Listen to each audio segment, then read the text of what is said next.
Hi, my name is Rob Green. I'm the District Attorney of Warren County. And first and foremost, I want to thank all law enforcement for everything that they did. For all the victims of Mr. Burham's crimes, I want to thank law enforcement. And from all of Warren County, I want to thank all the law enforcement that showed up and helped us with this unfortunate situation. As a result of Mr. Burham escaping, Mr. Burham was charged with escape. At this time, he is the only person that has been charged. He is charged with a felony escape, and his preliminary hearing is the next hearing that will be scheduled. That hearing it was scheduled on July 26th, next Wednesday, but it's been continued by defense counsel and we scheduled. We don't have a certain date for that yet. Defense counsel requested continuance. At this time, in regards to the investigation, at this time, there are no other individuals, inmates, staff at the Warren County Jail or others who have been criminally charged regarding the escape. The City of Warren is early in their investigation and it may take some time to complete. However, yesterday I began to receive reports from the Warren County, from the City of Warren Police Department. In those reports, there was information that could possibly implicate inmates at the Warren County Jail, that could possibly, and I emphasize possibly, implicate staff members at the Warren County Jail, and possibly others. The Warren County staff could be held criminally liable members if they were, we have no evidence that I've seen yet that they participated or were complicit with Mr. Burham. However, if they were criminally negligent, if they were negligent in their duties to make sure Burham or other inmates did not escape, they could be criminally charged. The controlling statute is 18 PA CSA 5121B as in Bravo. As a result of my review of this evidence and the possibility that staff of the Warren County Jail, a lot of whom I consider my friends, could be held criminally negligent and charged criminally, and also due to the fact that I'm on the Warren County Prison Board. This morning, I sent an email requesting the Attorney General of Pennsylvania to take over the prosecution of Mr. Burham's escape charges. I will continue to maintain and prosecute the kidnapping charges, but I've asked the Attorney General of Pennsylvania to assume jurisdiction and prosecution of Mr. Burham with the escape, and to charge and prosecute any other individuals that may have been involved or negligent with regards to Mr. Burham's escape. This does a number of things, but number one, it's going to show no impropriety. Because Warren County is a small town, and being the DA and knowing most of the jail personnel, I've made that decision and I think it would be appropriate. The Attorney General, because it was this morning, has not responded to my request, but I assume that they are going to take jurisdiction in these matters. That's all the information I have at this point, but I'm willing to take questions. DA Green, yes, sir. Drake Clark from News Nation. Knowing that you have this information that possibly inmates and individuals that work at the jail may somehow be involved here, how do you continue to operate that jail knowing that you may have individuals on the inside who could very well face criminal prosecution for being involved in a remarkable escape? It's an excellent question. Like I said, I haven't seen anything that shows that they were complicit or helped with the escape. It was mainly negligence issues, complacency issues, things of that nature. I can't imagine for the life of me that any of those jail guards that might be under investigation at this point wouldn't be straightening themselves up. So I don't see that as an issue. However, to make sure that there is no issue, I immediately, actually the next day after this happened, it was Friday morning after the escape, I called and talked to the Department of Corrections, Pennsylvania Department of Corrections, and asked them to investigate what was going on at the jail, what happened with the escape. It's my understanding that they started yesterday morning and they have a team at the Warren County Jail to make sure that this doesn't happen again. Thank you. What kind of charges could they face? Well, on the level of how they helped, obviously. the charges, could range from anything because I haven't seen the entire investigation, but mainly what we're looking at is escape under 5121, and then possibly some type of criminal mischief for destruction of property, destruction of the fence that was broken through, any other destruction of sheets, things of that nature. Those are the two criminal statutes that I would be looking at mainly, but throughout the investigation, other charges may rise to the surface. DA Green, have you had a chance to talk to Burham at all? I know he's in Erie County Prison, an hour away from here, but have you or anyone from your team had a chance to speak with him, and has he implicated anyone on the inside helping him? With regards to speaking to Burham, no. My office has not, will not, and never has talked directly to a criminal defendant unless they are without counsel. So Mr. Burham does have counsel. He's currently represented by the Chief Public Defender. I have spoken with the Chief Public Defender, obviously, with regards to these charges, but I have not talked to him personally. Mr. District Attorney, Yes, sir. Is there any indication that anyone knew yet about the bed sheets? Because that is the big question here. Besides the loose supports at the top of this thing, would anybody have knowledge of him collecting these bed sheets, and is that part of your investigation overall? Yes, it is part of the investigation. No, I will not answer that question. I have no comment on that. That's something the Attorney General will have to address, but that is an issue. You, Mr. DA, you are on the DA board. You're the district attorney. I am. How disappointed are you to know that individuals that you call friends are possibly involved in this escape? Well, I can't begin to tell you how affected I am by this.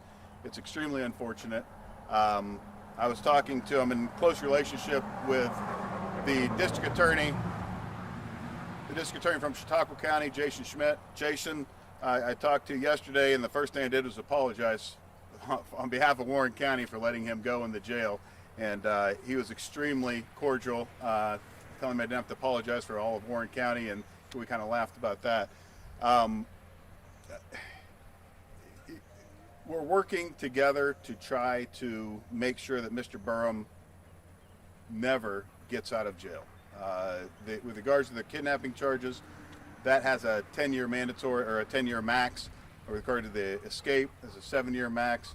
However, as you are aware, he is charged, or hasn't been charged yet, but he is a suspect in a rape and murder in Jamestown, New York. And we're going to work closely with the district attorney in Chautauqua County for that.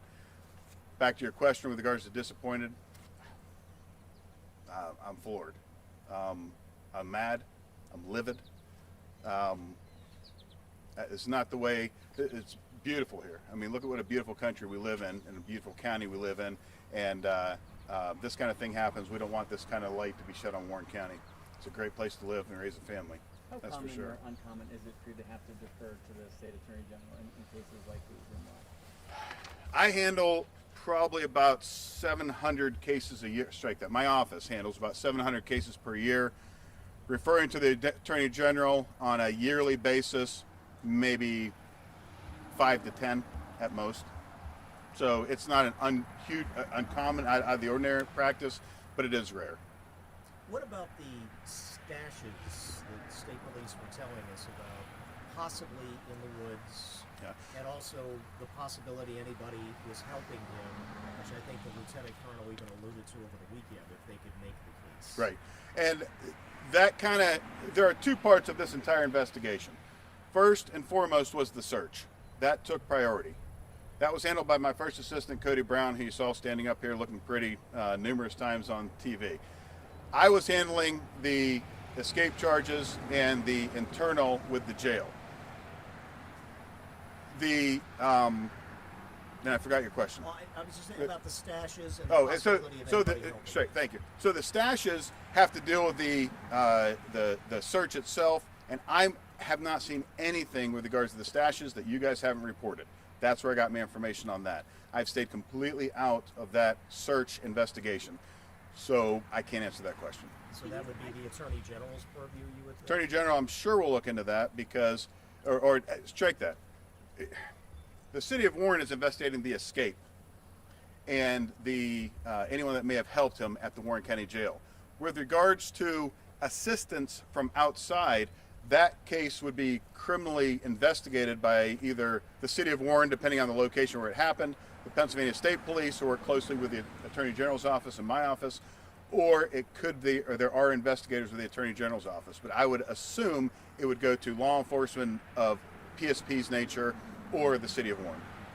Rob, has the preliminary hearing in the kidnapping case been rescheduled? I know it was supposed to happen last week. Yeah, I was supposed to strike that. For the kidnapping case, it has not been rescheduled. Most likely it will be at the same exact time as the escape, and we don't know the date of that yet. It was scheduled. It is currently scheduled, if you look on the docket, for next Wednesday. However, it's been continued. Rob, in your conversations with DH, is it still your understanding that the pending charges in the case in New York State will proceed after the cases here in Pennsylvania? I don't want to address the Chautauqua County case, but that's a logical conclusion. Has he been arraigned on the escape charge? Has he been arraigned? He has been arraigned on the escape charge. He was arraigned yesterday via video with counsel present at the judge's office. You know bail was? Bail for both cases. The bail on the kidnapping charges was... I didn't do that. But bail on the kidnapping charges was revoked. Bail on the escape charges was denied. There is no bail. Hang on 1 second. All right.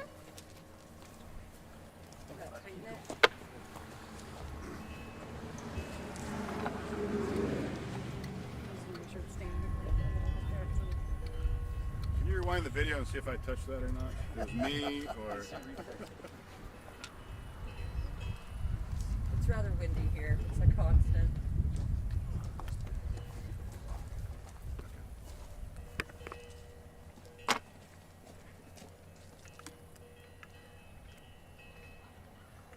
It's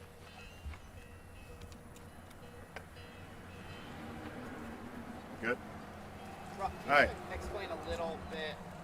He was arraigned on a detainer, or he was picked up on the detainer. It's a federal detainer through the U.S. Marshal Service. That's correct. Is he looking at federal charges? How does that process I'm not aware of him looking at any, he's going to be having to answer to any federal charges.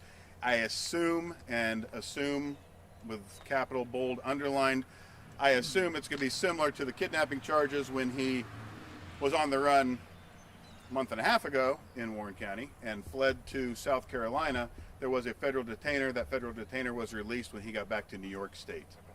So you were saying about bail, was no bail set? No, bail was not set, and bail was revoked on the kidnapping charges. So he has no bail possible on both sets of charges. And just clarify, you said, so there's no hearing date set, so no court appearances, a date has been set yet for his court appearance? That is correct. There is a date set technically of next Wednesday, but there is no, but it's, the defense counsel has requested a continuance to review everything to be better prepared, and that date has not been set yet.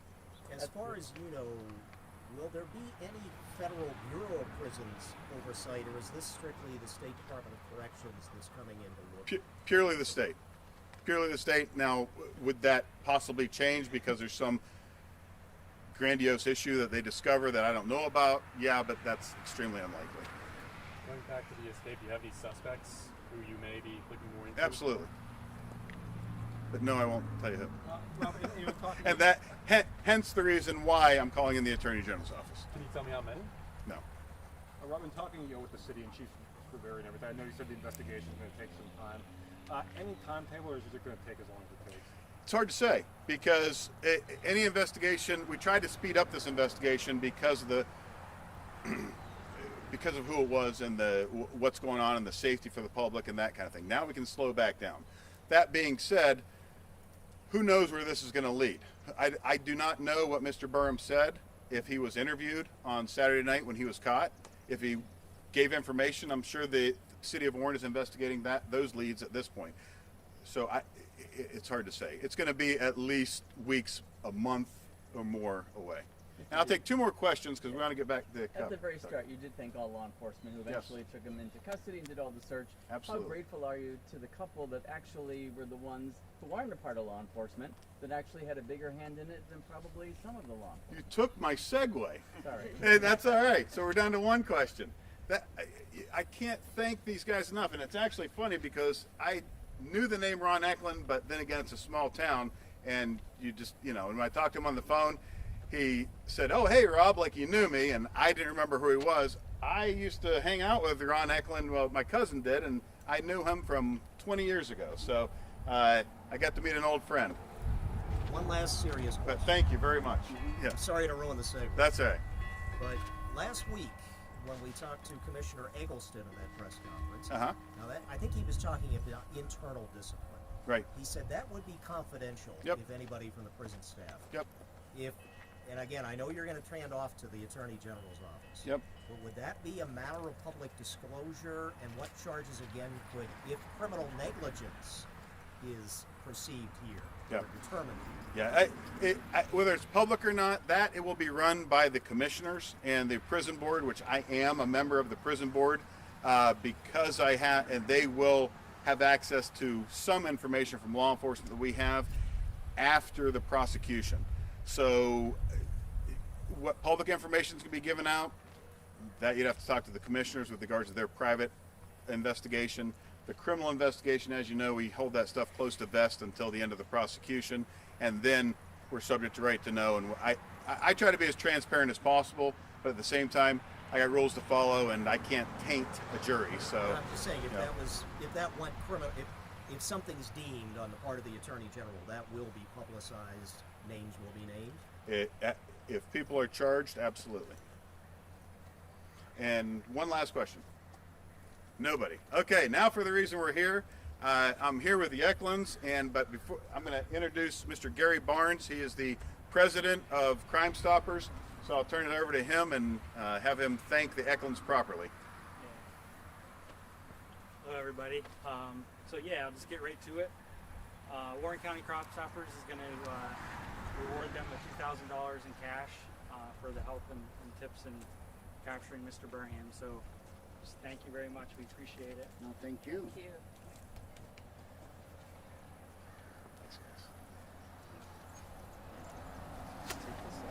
Yes, cash. There you go. We like cash. Cash acceptable? Yes, I certainly will accept is. cash.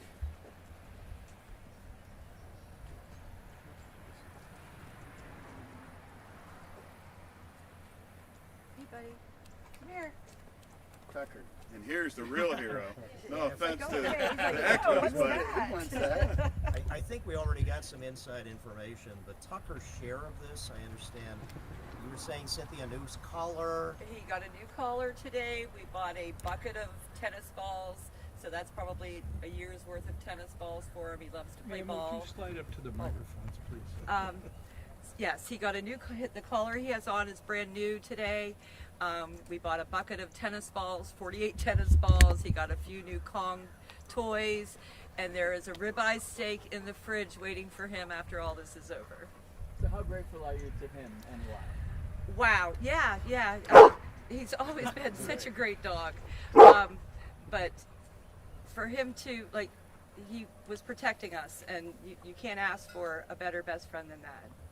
Can you talk about when you approached him, both of you? I mean, there had to be some fear. I mean, when did you realize who he was? The second he stood up, we knew. Like, all of you, the pictures were everywhere. There's no way you could not look at him and know that who it was.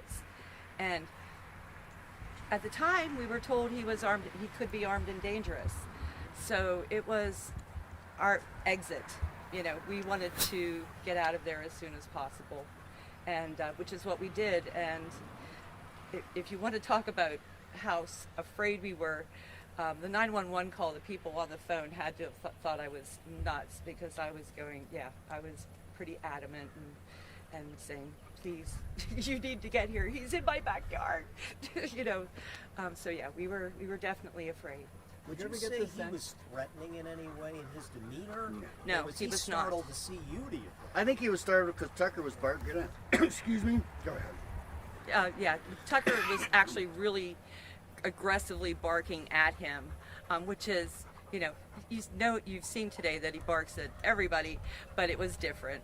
And so yeah, I think he was a little afraid of what Tucker might do.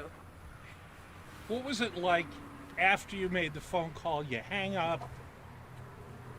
What do you do? Look out the window? No, we stood on the porch.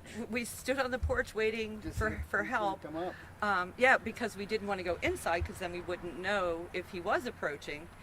But yes, you know, and those few minutes before someone got here seemed like eternity. In hindsight, it wasn't. But yeah, so it was very, very surreal. I keep saying that word because it was not what we expected to do that night. Did he run? Did he run from you at all, or look like he was moving past? He was putting on his backpack when we left, and I thought I saw him take a few steps downstream, but he's not a dumb man, so he made those few steps before he turned around and went the other direction, obviously. And we didn't look back once we got in the golf cart. Right, yeah, no, there was no looking back. It was, okay, hon. He said, that was him, real low. And I'm like, I know. And I pulled my phone out of my pocket. He said, call 911. Like, I'm on it. And definitely got that phone call in. Had you guys been like everyone else, checking your surroundings, watching around your home? First question. And then second, did you recognize right away who he was? And did the thought or the words armed and dangerous run through your mind? Yes, absolutely they did. And we did immediately recognize him. It did not take, like I said, you know, you can't live in Warren County at that point and not know what he looked like. You know, and we both work with the public, so we were hearing, you know, everyone was afraid, everyone was locking up, everyone was trying to take care and worried about them being in their backyard. But we never thought, you know, of course we locked doors and took precautions, but quite honestly, we thought he had hiked a canoe and was in Pittsburgh or something, you know. We never would have thought that he was back there. It may be hard to... Sorry. Do you think you realized that you realized so soon who he is? That might be confusing, I'm sorry. Yeah, no. Yes. I'm sure he knew that we knew. Or he wouldn't have been putting that backpack on and getting ready to go. But if he's really spent the whole time in the woods, how would he have known that, you know, that everyone knew what he looked like? So I really don't know the real answer there. You'd have to ask him. Can you speak to, I know this is the $2,000 reward, have you spoken to the Marshal Service, have you spoken to Pennsylvania Crime Stoppers? Will you be receiving that reward? I spoke to one of the U.S. Marshals today, and they will be getting back in touch with us, but it has been an affirmative that we will receive those other 2 rewards. Well, we haven't heard from the Pennsylvania Crime Stopper. No, but they said they would help us with that process, and which we're like, everyone, all of you have kept asking us that, and we're like, we don't even know where to begin with that. So, you know, we were quite surprised when Rob gave us a call yesterday, and asked if we could do this. The fact that you guys were so calm in how you responded to him versus turning around, running away, screaming and hollering, do you think that played in your favor? Because it may have, you doing the opposite may have caused him to freak out, which could have put you guys in danger. Absolutely. So was it intentional for you guys to kind of slowly back away and handle it in a more calm and measured way? Absolutely. Yes. Don't want to get excited and get him started. Like they said, he could be armed and dangerous. We don't know. I actually told him, I asked him what he was doing, you know, and he said he was camping, and I said, okay, have a nice day. I was just leaving my day. You want to camp? Go ahead. Told her, get in the cart, let's go. It was like realizing he's so close to you guys, just a few miles from where he escaped. I don't know. Guys, what has this whole experience been like for you guys? It's been more with you guys, the media, than it has been with that situation. That situation, you know, was over in a couple hours. This has been going on for 2 days. And ended very well, so yeah. I know Tucker's got a lot of stuff coming in. Any chances he's getting a luxurious doghouse, anything? He sleeps with us. Yeah, he has sleeps a with us. luxurious doghouse. He's already got the Yeah. kids there. Okay. But the community's been very thankful. We came out the door the other day and there was a balloon and a bag of treats for him. We just got a package from a gentleman in Kentucky, or a family in Kentucky, thanking us. with some treats for him. Critter Clippers came by yesterday and gave him a spa day so that he'll be able to get all pampered. So it's been very sweet. It's really been, we definitely feel appreciated for having done what we did. Just how neat has that been to see all the support from this community? Rob talked about how great this community is. Yes. Just the support you guys have gotten from everyone since it happened. Oh, it's been wonderful. Everybody knows us now. Anywhere we go downtown to the store, everybody knows who we are. And thanks us. Yes. What's it been like being in the sort of the national spotlight now? I haven't got around that yet. Yeah, it's been very interesting. Not a bad experience, but very, very interesting. All right. Thank you. Thank you very much.